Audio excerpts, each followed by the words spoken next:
What's good, ladies and gentlemen? Welcome to another episode of Pro and Bro Wrestling Podcast. 27. We are your hosts. I'm Arnold Telegaarda. And I'm Mr. No Days Off, Fred Rosser. I'm super duper excited for another Fully Loaded. We keep using that word, Fully Loaded. Wasn't that a pay-per-view? Fully Loaded pay-per-view, 97 or something like that? One of those years, you know.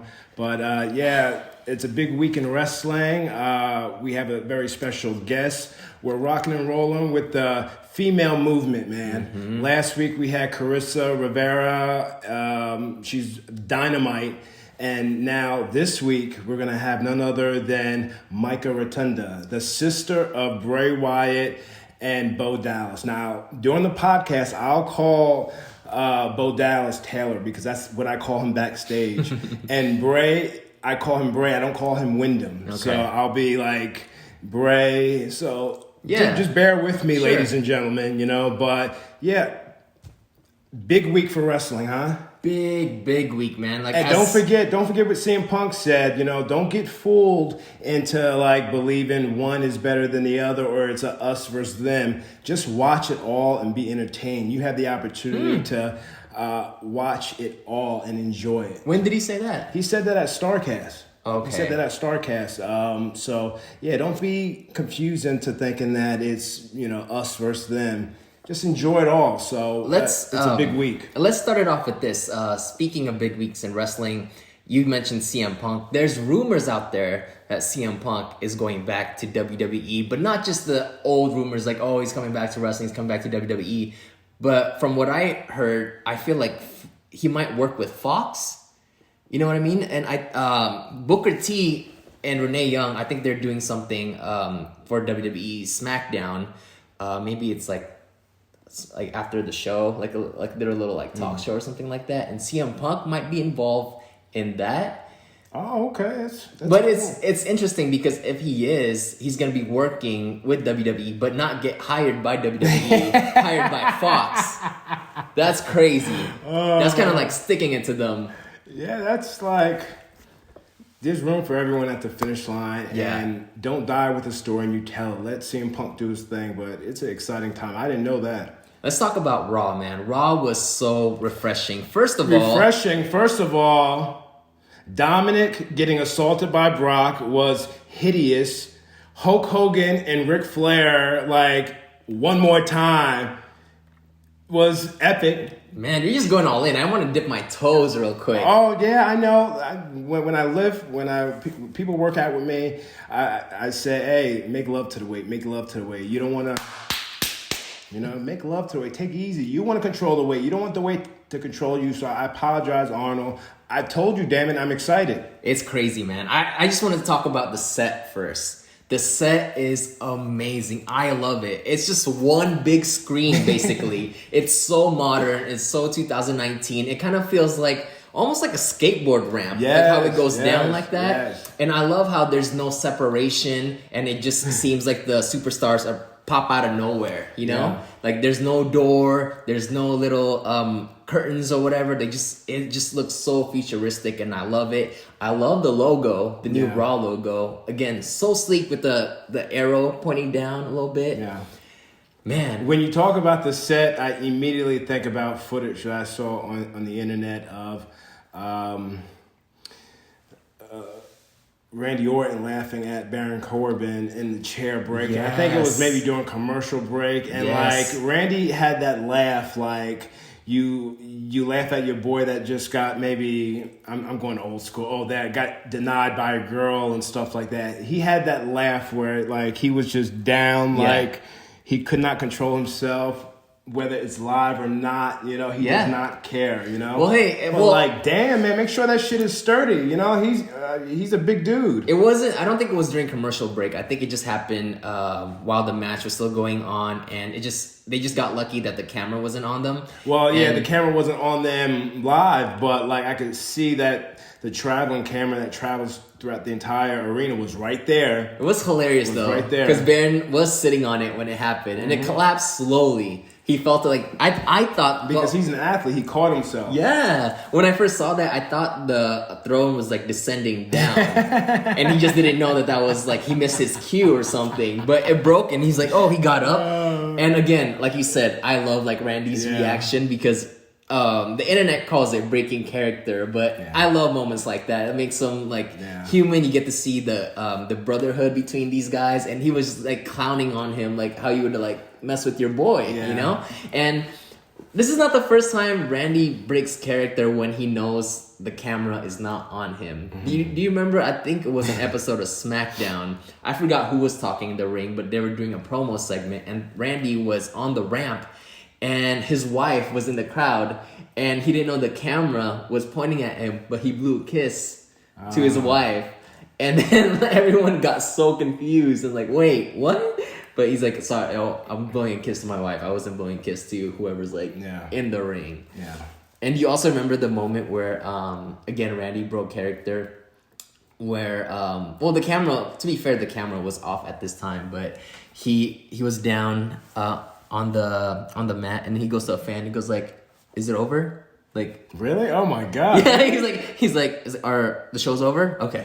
He got up. The fan was in the front row, and it was their camera. So Randy was like, "Is it over?" Okay. And then he just like gets up. I love it. I love it. It's so real. Randy's been liking a lot of my stuff on social media that I put out there, so I appreciate the love always, you know? Yeah. You find out who really is in your corner when your back's against the wall, so these are guys that I appreciate, and I'll probably be able to see them. We'll probably be able to see them this coming Monday. Oh my gosh. Possibly in Bakersfield, you know? So we'll see. Yeah. We'll see. I don't think I'm banned. You know, but I know you didn't ruffle any feathers? I hope not. But we'll see. It's always hit or miss, man. Yeah. Not even hit or miss, but I've had good experiences. But you just never know. Yeah. You just never know when that walk of shame might happen. Who knows? No, man. But anyway, Bakersfield Raw and SmackDown in LA Friday. I might attend that, so we'll see. Yeah, and again, speaking of Raw, Pyros are back. Yeah, and I said to myself, Pyro's back because the competition probably doesn't have maybe the best pyro, you know? So WWE's got to up it a little bit, you know? True. And I'm sure the pyro people are just having a great old time because that pyro, like, sets the tone, man. I mean, I don't know why they took it away in the first place. Obviously, I don't work there, so I don't know the behind the scenes of their financial situations. But budget. Man, it makes such a difference. Mm-hmm. And to take away something like, what if they just cut costs from a different like part of the show? You know, not cutting down costs on pyros or wrestlers, but something else maybe. But I don't know. Pyros is part of the production. That's what you look forward to when you're there live. Yeah. And for 2 years or 3 years now, it just feels weird. Yeah. Like, I miss Brock's pyro when he goes like that. Sure. I miss Roman when he puts his like fist on the ground. It's good times. That pyro is expensive, man. So I'm glad that they have the pyro back. It's that Saudi Arabia money. You said it, man. I swear on my grandmother's grave, I was thinking the same thing, but I was like, nah, I don't need to dab into that. You took the words right out my mouth. But, you know, the pyro's such a special part, you know. Mm-hmm. We're a traveling circus, so like we're larger than life characters. So the people in the back know when the pyro's gonna go off, but the fans don't. So it's always like sometimes when I'm watching a show side ramp and I know the pyro's gonna go off, the fans don't know, and it just explodes. It's just like, it's crazy. But even in Gorilla, like it's not even that loud, but still everyone covers their ears. Sure, everyone's covering their ears. You know. Yeah. You know who has the worst luck with pyros? Who? Undertaker? Shawn Michaels. Oh, Shawn Michaels. His is always late whenever he hits that pose, and you know him being a professional, he always calls it out. So there's a time when he was in DX and he did like his pose, and the fireworks didn't go off, and he was just like, and it started going off, and Shawn just goes, yeah, so like that's how a pro should do it. You know, like make it a part of the show. Call it out when things like that happen. Yeah. But you mentioned this earlier. Man, Brock Ray, Dominic. That was great. That was the one comment Randy favored it because I said, "Where are the damn cops at?" I said, "Where are the cops at? Damn it!" And then I tag Heyman, who follows me. Yeah. And Randy favored it. So like he's down with the drama. I mean, what the hell? I mean, he ragdolled him. Yes. You have to go in there with that mindset, like, hey, this is real, and I loved every minute of it. So for those of you that missed it, Ray was supposed to wrestle Seth Rollins for the WWE Universal Championship, and in the middle of his promo, Brock music hits. He comes out and he snatched the mic away from Ray and gave it to Paul, and Ray snatched it away from Paul, and before he could say a full sentence, Brock gave him an F5 and then goes after his son Dominic, who's in the front row. And I just don't like it's 2019. People can find out. We talked about this too. He's a kid. He's a teenager. He's a teenager. He's a kid. He's 21. He's 21, and I don't know, but I love it. Let the people believe that he's a kid. He don't look 21. He still looks what? He looks young. He looks 21, man. He has more facial hair than me, but everyone has more facial hairs than me. But that's another podcast. But man, you know what I give Dominic big credit for is selling. Yeah, man, believable. He sold the ish out of that. What I think. You never know. It could have hurt for real. It's physical. Yeah, it's physical. Is. No, it is. And it's not hard to sell. Bret Hart always explained it the best. What we do is like what a football player goes through after a game. It's physical, but you can still go on. Right. I mean, like I said, I can bring up the story again when I was part of a pull apart with Brock and Undertaker, and I was first with Brock, and then we rehearsed it, and he left my arm so quick. Like I said, nah, let me switch and go with the Undertaker. You know? So it's just like, oh man, taking that beating. And I think this is the first time that Eric Bischoff's gonna be full force, right? Full force behind the scenes. Mm-hmm. I mean, the show's been looking great so far. Yeah, minus the whole Eric Rollins storyline botch. But I like where his head is at. Like, I miss the mystery factor of WWE. The who hit Austin with the car, who knocked over Roman Reigns. It had the whole world, even Rikishi. Right, man. I don't think they knew it was gonna go on. Like, we'll figure it out down the line. I think that was Vince Russo's writing, and he's like, we'll figure it out. It'll lead to something. And I wish it was Billy Gunn, because I remember one of the clues was like, he has blonde hair. And no one thought it was Rikishi. And then Rikishi came out with this new entrance. Bad man. Yeah, I love it. I remember it like it was yesterday. And Rock and Rikishi had some great matches. They were moving in there, man. Yeah. That's another classic that we need to pull up. They were moving. Rikishi for the people. Yeah, Rikishi, 300 pounds, taking that 360 clothesline. Like, he was moving beautifully in there. For his size, Rikishi moves like butter, man. Yeah. His super kick, how fast he drops that Samoan drop, and he has swag. He's one of the best dancers, just like Jimmy and Jay. Yeah. He can groove, man. Well, I told you, and I'll mention it with a Samoan guest, future guest that we'll have in the future. I won't mention any names. The Rock. Yeah. Spoiler alert. Yeah, but the Usos would tell me that when the dad would come home off the road, he would like wake them up early in the morning and be like, "Come on, dance." Come on, Dad. That's exactly, bro. That's exactly how they showed me how they imitated themselves.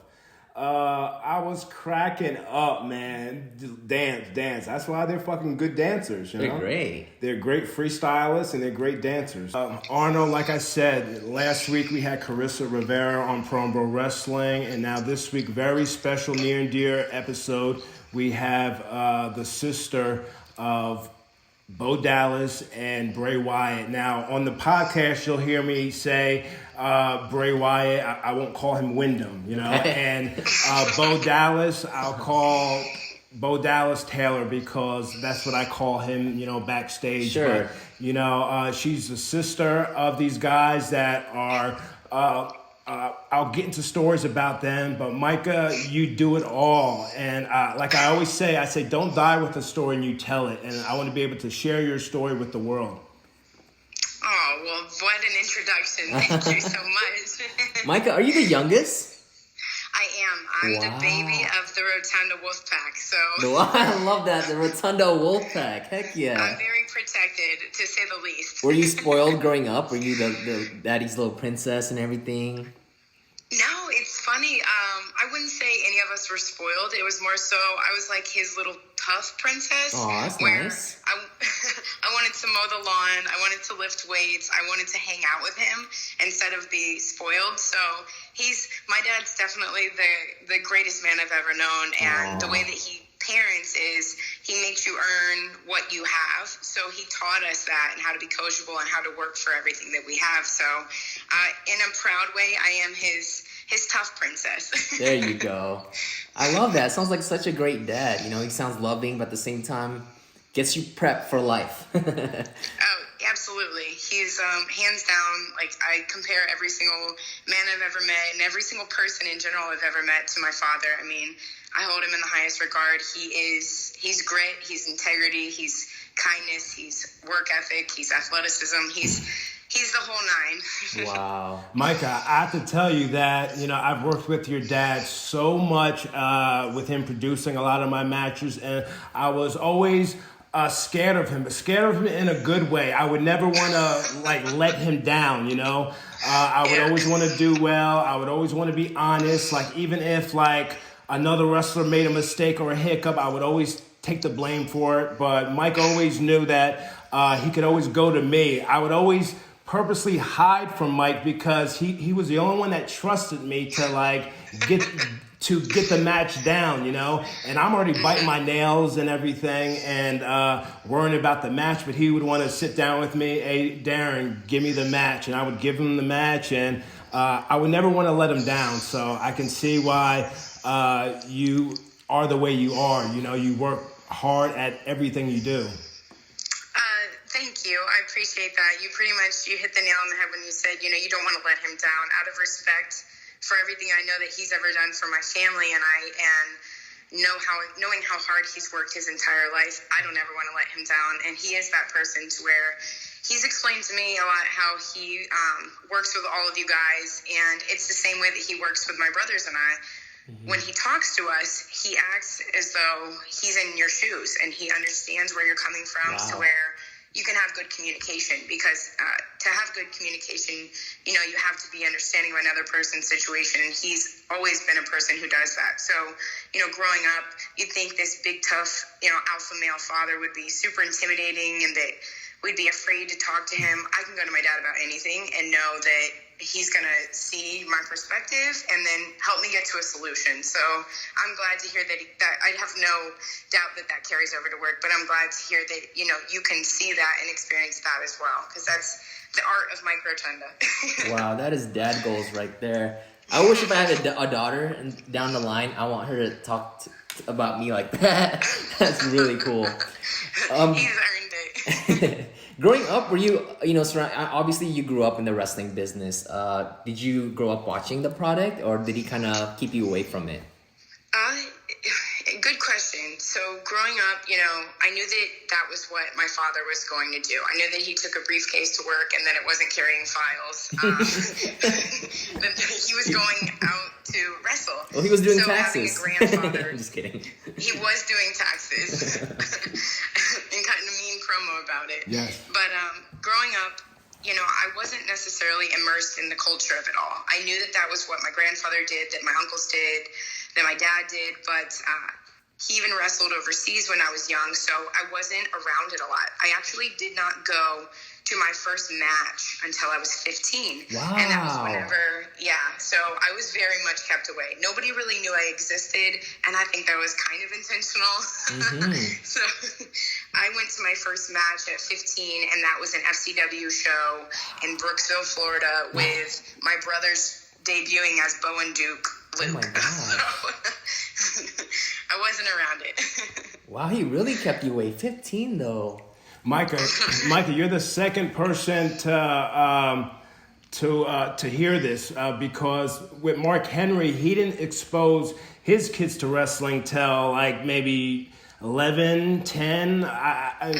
They might be older now, but he didn't expose them until later. So it must be a thing. You know, I have godchildren they just turned 6. I want to bring them to their first show. They live out in California, and they're 6. You know, I'm not sure. The boy's a little violent. Like, I don't want him to do anything bad, but I'm saying to myself, after I'm done with my match, I'm going to cut a promo and I'm going to bring him into the ring and say, you don't do this at school, okay? You save it for Uncle Freddie, so. That's right. Well, to speak to that, my brothers, they did go to the matches. They were around whenever they were 3 and 4. It's a lot easier to take a little boy on the road and be backstage. There's locker room, so I don't think really a place for a little girl is backstage. Yes. It was never, just keeping me away. It was more so I've always just kind of done my own thing because I've always watched my mom do the same thing where she's got her own business going on, her own things, her own priorities. So going on the road with my dad was like, I have travel ball and I have all these different things. I have tournaments and choir and all this stuff to where it was like there wasn't really an opportunity. And then by the time I was in middle school, he was already retired from wrestling and moved more in the producer role. And that's really no place to be on the road because he's working 15 hours a day. So Yes. Well, since, he kind of kept you away from the business growing up, what did you want to do when you grew up? What was your dreams and aspiration? Wanted to be the next Oprah. So. Oh, sweet. Do you host a lot? I do. So I actually work on the talk format here in Tampa Bay. Oh, nice. I work for a talk radio station, 102.5 The Bone, and then I host my own show on the weekends. And in the process of doing a podcast, I host cooking shows, I host live events. 10 Fingers, 10 Toes, they all are dipped in different projects that I'm really happy to do. But yeah, I feel really comfortable in a hosting role. And then with the whole Oprah aspiration started from a 3rd grade teacher who I only got in trouble in school for talking, never really anything else. Yeah. But she looked at me and said, "You're the next Oprah," and it just kind of stuck like glue, and I never let it go. Wow. So my path led me a lot of different ways. For a long time, I thought I was going to be a sort of not an evangelist, but a traveling missionary who hosted and did a lot to make a global impact. And then, my life completely changed in high school. And then by my senior year, I knew I was going to broadcasting school. And when I applied, I met the administrator that approved me, and I sat down in her office and said, "I'm going to be the next Oprah, and I really want to be at your school." And she's like, "I believe you." Well, no, I believe you too, because hearing you right now, you definitely have the voice for it. You have such a great radio/podcast voice. It's amazing. Oh, well, thank you. My mom, she's always, the first time she heard me on the radio, this was about 5 years ago, she called me and she's like, "You sound so sultry." And I'm like, "You make me uncomfortable." You're like, "Thanks, Mom." Thanks, Mom. That's funny. But thank you for that compliment. Yeah, of course. Now, so your 2 brothers, did they always want to become wrestlers as far as you know? Is that something that they talked about? Like, that's just set in their minds? Oh my gosh. So I've never wrestled, but when I say that, I don't really mean that because every weekend, every weeknight, you name it, we were having our own version of WWE SmackDown Live in the living room. Oh, what are siblings for? Oh my gosh. We have home videos of each of us being different characters, playing video games. Like, it was wrestling. Yeah. It was wrestling and football. It was just kind of like a boy's house, and I was in it. So I was this wannabe girly girl tomboy hanging out with them, and they're like, "If you want to hang out with us, you got to be part of our live event, or you got to announce us." And I'm like, "Okay, cool." Funny. For the record, I can't believe I'm going to admit this and let it be recorded. I was always Rikishi because of his finish. What? You say that with pride, Micah. You say that with pride. I say that with pride. I love him. I love him as a human. I love him in the ring. I was Rikishi, and I'm not ashamed of it. Amazing. Micah, I swear we were just talking about Rikishi on our podcast. We were just talking about a few seconds ago on this episode a few seconds ago. Yes. Yeah, when I met him, the first WrestleMania I went to, I was 19, and we were in the hotel one night, and I hadn't met anybody, you know, and here I was. I had just gone through a major physical transformation, and you know, I'm 18 and or 19 rather, and I'm just now, you know, starting out in broadcasting school and being exposed to more of the entertainment world. And here I am meeting all these legends who I grew up knowing that they were like distant family to me. But when I met Rikishi, it was a special moment. And I told him, I said, I was always you. Aww. How did he react to that? Oh, he laughed, and then he gave me a big hug, and he said, I've waited a long time to meet you. You know, your father speaks about you like the highest person and the highest regard I've ever met. So it was a special moment. So here's my confession. You were Rikishi. I was always Bubba Ray. I would always wrestle with my friends, and you know, at this time, like sometimes we'd be wrestling with pillows, and I jumped off from the from my drawer into the bed, pretending to do that power bomb through the table, and I would be the confused glaze stare afterwards. So I believe you. Awesome. You and me paid our dues, Micah. We paid our dues. Absolutely. You know, Micah, you know, just from your social media and your stories, you know, there are some people where you see their stories and they kind of talk down to you, you know, and then you see your stories and you're like, damn, you know, I'm in competition with Micah because, man, she's making moves in fitness. Not only do you embrace not only can you walk the walk, but you can talk the talk. Not only do you embrace the broadcast world, but you embrace your physical fitness. I mean, you're beautiful on the inside and out. Like, what does fitness mean to you? Oh, well, that just made me grin ear to ear. Fitness is actually really who I am to the core. Fitness grounds me. Fitness changed everything about my life. So when I was 15, I was 250 pounds. I was always an athlete, but you know, I grew up in this house where I was with the boys. Yes. We were eating, we were playing sports. Like, I basically looked like a high school lineman my freshman year. So I made the decision when I was 15 to change my life. And it was the end of my freshman year of high school, and I looked at my parents and I said, I'm not going on missions this summer, which was something that was very, very important to me. I said, I'm going to change my life this summer. I'm done standing in my own way. If I have all these great things that I'm supposed to achieve in my life, I can't be unhealthy. I got to be the best version of myself. So from 15 to 18, I basically put my head down and spent my high school days just falling in love with fitness and really working on myself as a person and learning how to love who I was, so that one day I could look in the mirror and be very proud, not only of the physical appearance, but the person staring back at me. So when I went into adulthood, I had lost over 100 pounds by the time I was 18, and I felt like I was limitless. And I knew that was because of fitness, that it changed my scope, it changed my perspective on achievements. I felt like I could do anything. So I apply the principles of fitness to everything that I do. And when I'm not at the radio station, I actually coach at a private gym. Wow. And my job there is to empower other people to find their strength, because I think the greatest thing you can do is if you learn something and you're passionate about it, it's to teach and empower other people through it. Absolutely. So fitness is everything to me. It's how I start my days. It's how I end my days. And I think that everybody should feel empowered in their life, and then also everybody should find that thing that makes them them. Yeah. So being strong and being fit is something that I know that when people approach me, the first thing they ask is like, I was buying popcorn last week. Okay, that's my weakness. And the guy who's making the popcorn says, how much do you squat? I'm like, oh, God. Don't ask me while I'm buying popcorn. But fitness is very rudimentary in my life, and it's something that I'll forever pursue, and I feel really privileged to have that passion for it. Wow, you're such a role model, Micah. Honestly, I want to be you when I grow up. Well, guess what? I'm not growing up, so... There you go. Don't do it. It's a trap. But thank you. So you mentioned a little bit of your religious background. So I believe you and your family are Christian, am I right?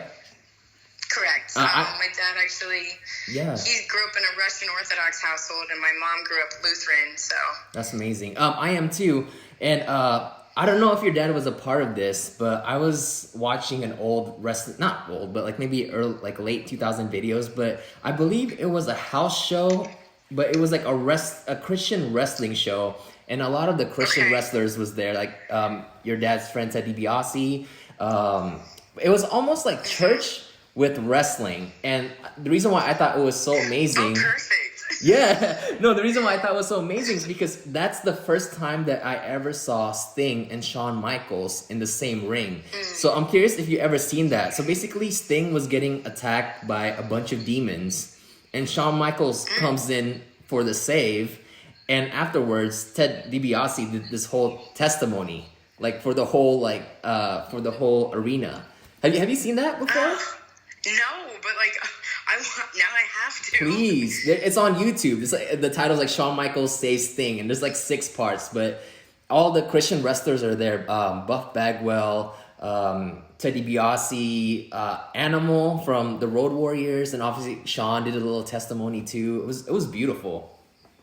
That sounds beautiful. And I think that's what's most important, not just for religion, but for a platform. I mean, like, Freddie, you especially use your platform for such beautiful causes and things that are so important to you. And I think that any type of public figure or people that are looked at as a role model by other people, if you're not using your platform for the greater good, you're doing yourself and whatever you believe in a disservice. So the fact that those legendary wrestlers could bring eyes to something that have maybe never been looked at, that's so important, and whatever your cause is, to believe in it enough to create that platform and opportunity to share it.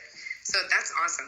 Amazing. Micah, you talk about my cause and everything. Let me just tell you, your brothers, Taylor and Bray, they always, since day one, FCW, they always embraced me with open arms. I remember when I came back from my last injury, I had the Tommy John to my elbow, and I was sitting in the locker room.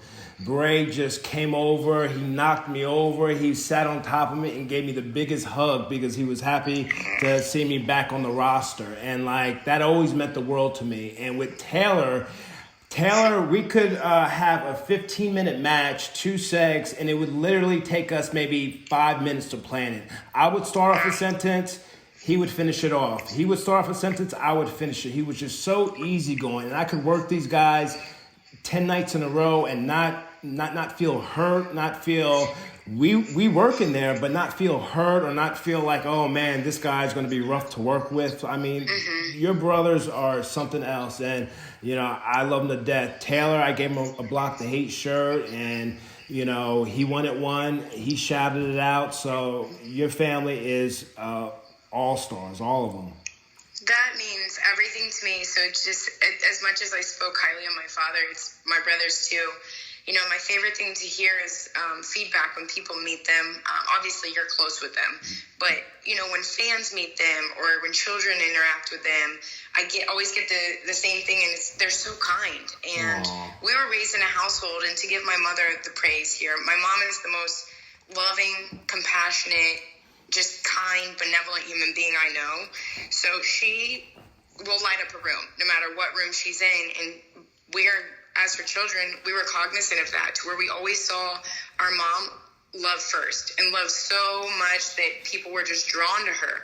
So growing up, we were taught, you love and respect somebody until obviously if they prove otherwise, you don't love them as much, but just give love. And there's nothing holding you back from being kind to another person or respecting them or giving them the opportunity to show you who they are. So as I speak for my brothers and myself as adults, we are approaching life every day, trying to represent our mom in the best light, because she's that person. She's that rock and the wonderful person that we've all seen.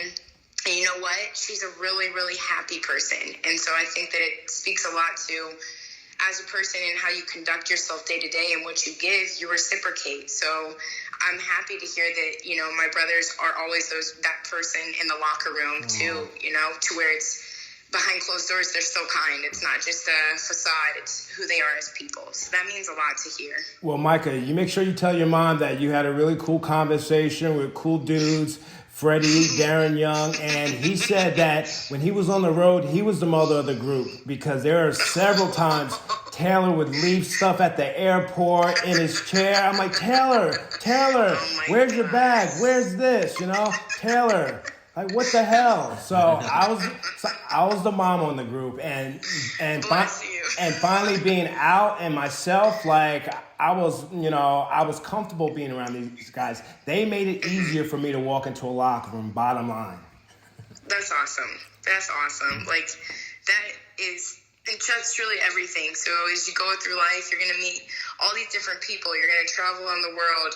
Your acceptance and your openness to other people and the way that they live is what makes life beautiful. Like, it's diversity and inclusion, and I've gotten to meet so many amazing people along my journey in my life, and I live a completely separate one from my brothers, but I know that we've all approached life with open arms and gotten to meet people like yourself who just, anytime you and I have ever gotten in a conversation, we're like, oh my gosh, it's been 25 minutes. So if people are too apprehensive or too close-minded to love somebody for who they are, then they're missing out. And that's just the bottom line. That's true. Micah, you talk about all of in the beginning, your broadcasting experience. In 2015, did you have experience finally with WWE? What was your role? Give me the 411 on what exactly you were doing. I think I might have seen you a few times, but again, there's a million and one things going on. We don't know what the hell's going on. There's controlled chaos backstage, but what was your experience like? My experience was amazing. So I have always gone off and done my own thing. I went to school for broadcasting, and then I was working for an independent studio here in St. Pete, working for the radio station part-time, working for a TV station part-time, and doing freelance, in front, behind the scenes, this, that, the other, you name it. Whatever I said I could get on, an experience I could have. And then there was an open casting for a Travel Channel host. And so I put together a demo reel, and I put it online, and then shortly after that, it was WrestleMania in California, and John Laurinaitis, he happened to see the video on Twitter, and he stopped me and he said, you're impressively talented.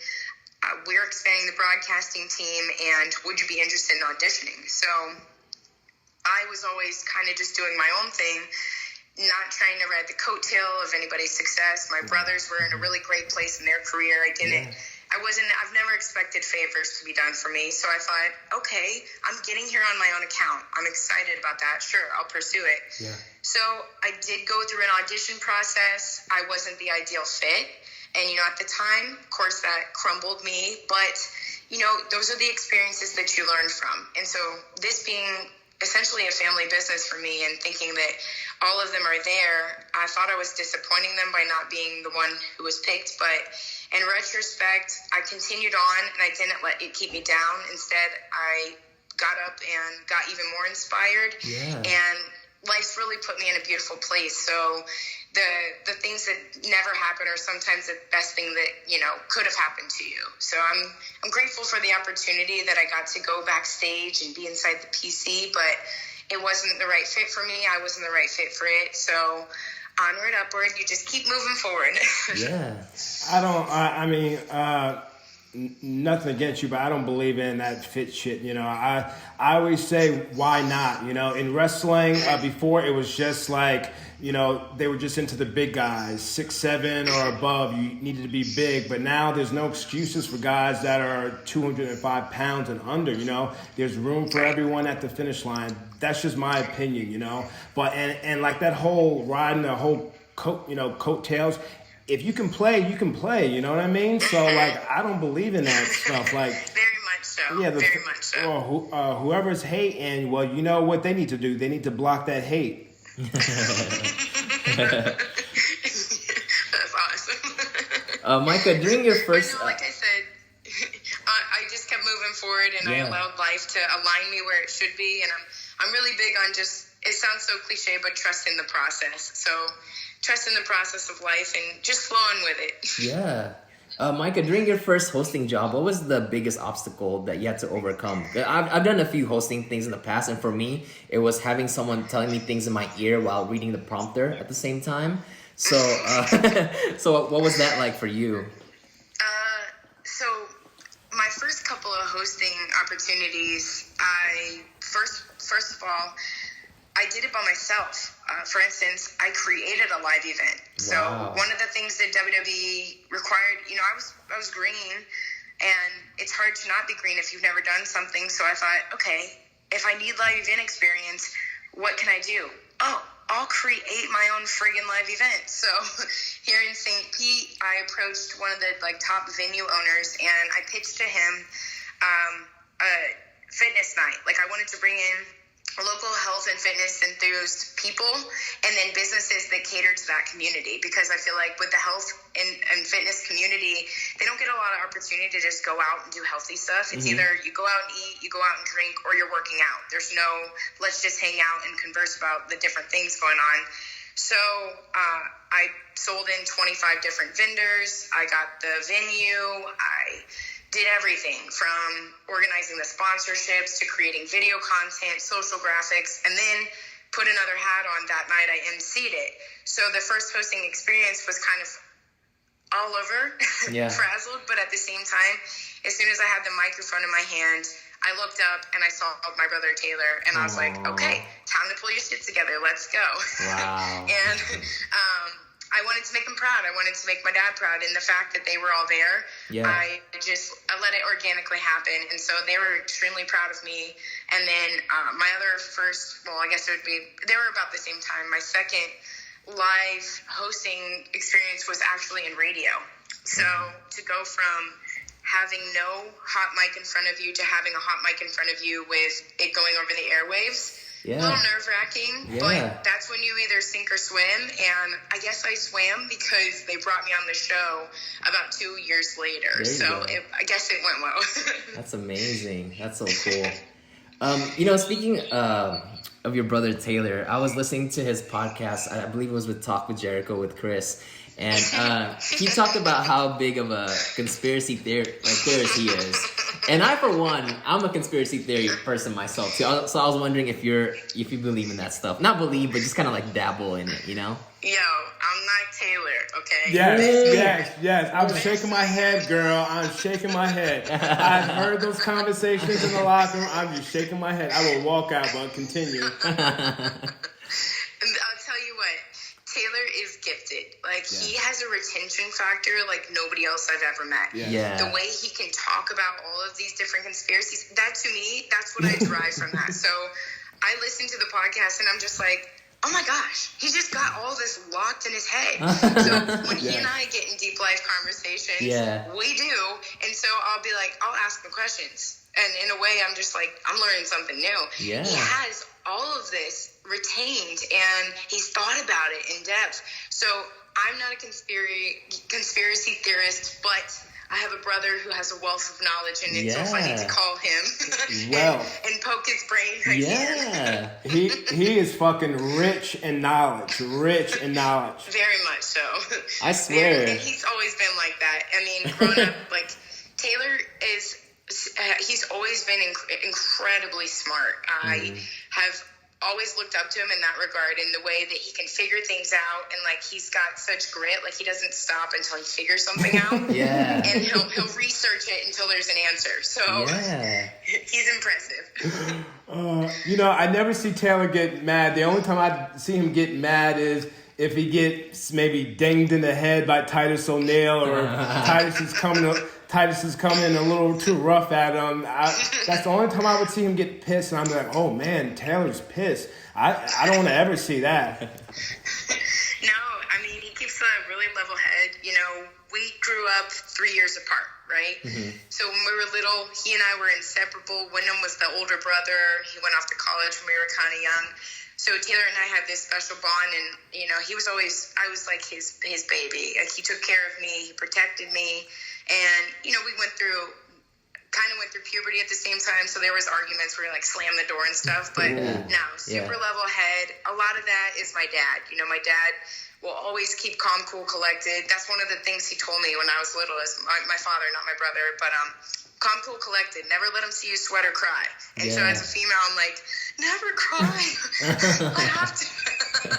He's like, you can cry, just don't let your bosses or people who respect you see you like broken down. So no, Taylor stays really level-headed. Wyndham, oh my goodness, like Wyndham is just the happiest, go luckiest person you'll ever meet too. So Wow. They keep it cool. Yeah. I feel all you guys in the family, obviously including yourself, are just so talented because like your brothers, you know, in the wrestling industry, whatever is thrown at them, they always knock it out of the park. They're amazing workers and they have so much charisma with, you know, I'm gonna call him Taylor, so cause you guys have been calling him Taylor this whole time. But like when the Bo Dallas, the whole Bo Leave, like NXT, like he made that into his own. And again, like with Bray, everything WWE throws at him, he makes it work. Like I believe everything that he's saying, and I think he's both of your brothers are such a genius, especially with this whole like Fiend character. If I'm not mistaken, I believe that's all like Bray's like imagination, this whole like idea, like his little brainchild. And it's my favorite thing that's going on WWE right now. And I happen to agree with all of that, and unbiasedly, not just because they're my brothers, but the two of them. You know, growing up, Taylor was always, I remember being his biggest fan and watching him wrestle. So I went to every single wrestling tournament that they ever did, and we're talking high school wrestling. Yes. Taylor was the person who stopped an entire gymnasium just to be watched. He's such a finesse athlete. He's beautiful. He moves beautifully. He is beautiful, and he just commands a presence in a room. So watching him go into WWE at 18, I remember watching his first matches and going, "Oh my gosh, that's the entertainer that I've always seen combined with the athlete I've always seen." And Wyndham is a creative mind. So, you know, we'll have these Wyndham will call me and be like, "What do you think about this?" To the point where it'll be 3 hours later, I'm like, "We should probably write some of this down. You know, there's a lot of ideas. We should document it." He's like, No, I got it. But they're visionary people. Both of them. They're very creative. They're very deep. They both have their own strengths and their own talents, and they can combine it with their career. And that, to me, is truly living a fulfilling life of doing something that you're not only good at, but also people enjoy and profitable. That's a combination right there that's good. But yeah, I'm really excited about where Wyndham is at right now with his ankle, and he's done a lot of work in the past year. You know, so many phone calls with him. I'm incredibly tight with both of my brothers. Him calling me and being excited about even making that new mask and check out my new gear and look at this idea. And also, he really, really worked hard on his physique.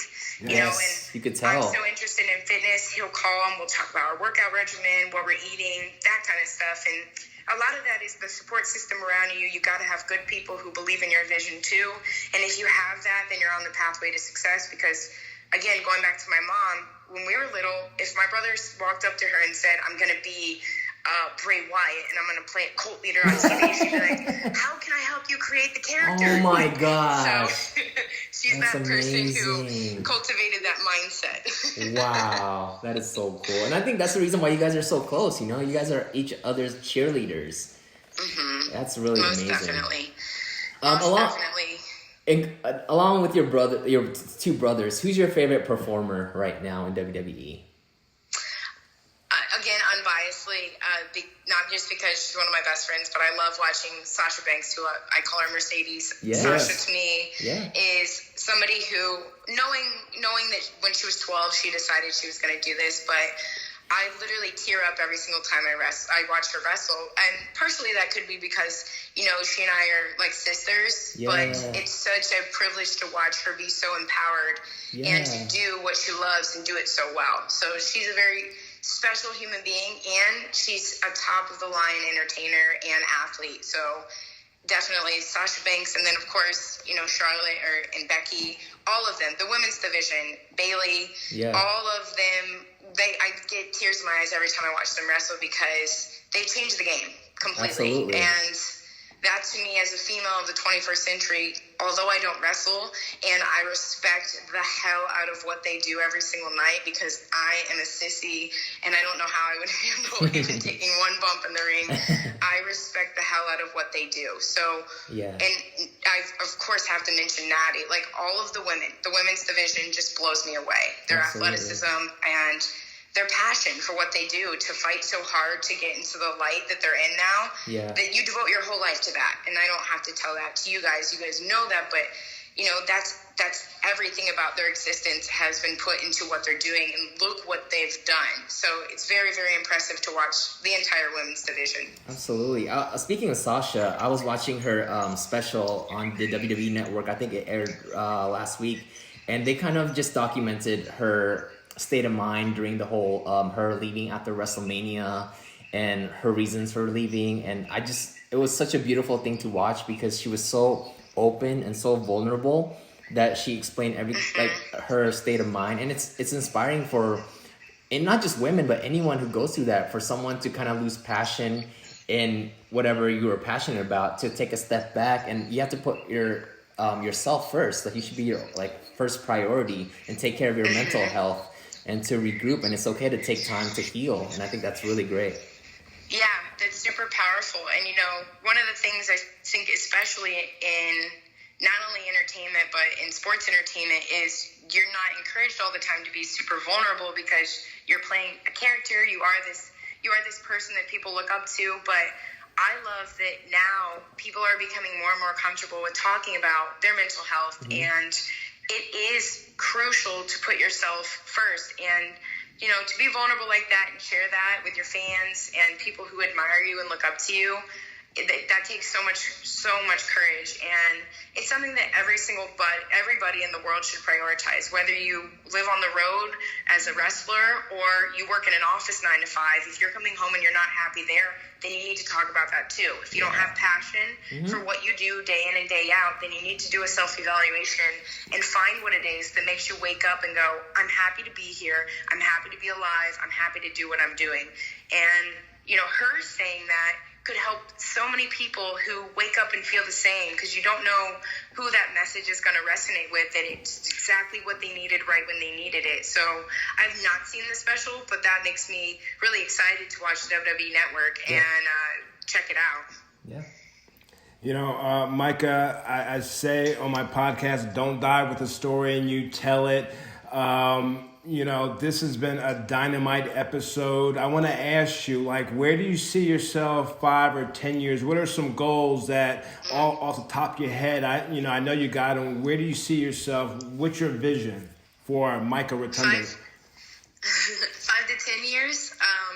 I'd really like to, first and foremost, be happy. I want to wake up every single day and be happy with my life. That sounds super generic and cheesy, but life can lead you so many places, and it can lead you to unhappiness. So prioritizing that first is the most important thing. I would love to see myself making a global impact. I want to share my voice. I want to be vulnerable with the world, and whatever talents and gifts that God's given me, I want to give those to others to improve their life. Hopefully that means seminars, books, more coaching, like on a more of an online basis, to where I can help people with their fitness. So I'm really a mind, body, spirit wellness coach that helps people here, there, and everywhere, whoever needs to hear the message and whoever needs to know what they're worth. And wherever that takes me, I'm excited. But if I could put one mega thing out into the universe, it's that I want to sell out Madison Square Garden as a female speaker. So if I could do that, that'd be dope. Hell yeah. That's going to happen. Holy moly. That's going to happen. You know, only time will tell.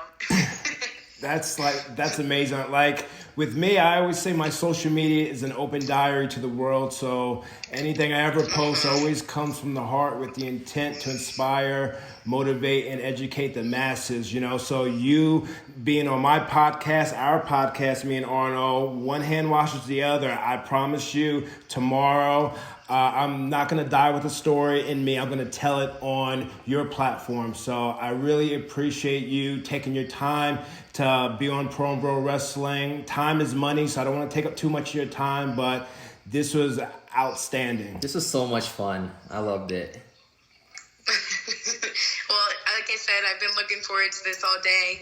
I'm really appreciative that you have me on your platform, and I hope that maybe something I said resonated with somebody else. Like you said, that intention to help somebody else, and I just appreciate you too and what you're doing. So thanks for having me. Anytime you need me or want me for something, I'm only a phone call away. Aw. Micah, I say with Arnold, this is therapy for me. Every time we get together, we're real life neighbors. It's not a gimmick. We're real life neighbors that met each other years ago. This is no gimmick. This is therapy for me. So like, For sure. you know, having you on, I'll be listening to this over and over and over again because so many incredible sound bites from the heart Yeah. that are gonna resonate. You're the second female on Pro and Bro Wrestling. Definitely not the last, but you women got some. Oh, wow. You women got some incredible stories. Yeah. So like we got to keep Oh, this. that means the world. We got to keep this rolling. By like I said, Micah, time is money. Thank you for sharing your story with us.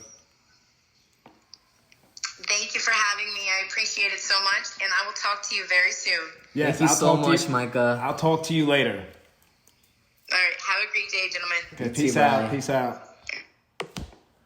Wow. That was Good amazing, Lord. amazing episode. Like I said, second female on Pro and Bro Wrestling. Again, like anyone I'm gonna have on, some kind of relationship, some kind of connection to me.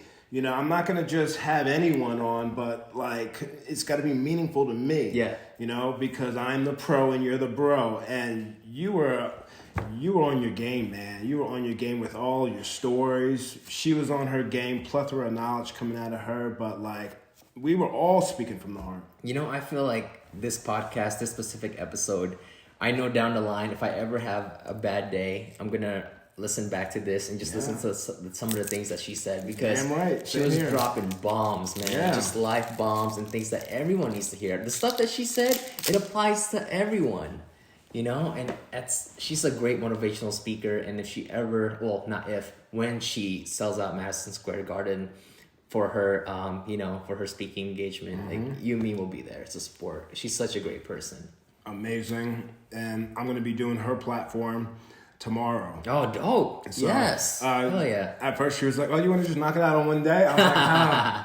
I'm like, you know, I want to give it my all Yeah. with you. Yeah. So I'll do hers tomorrow. And like I said, don't die with the story and you tell it. She told it. I'm going to tell mine on her platform. So Amazing.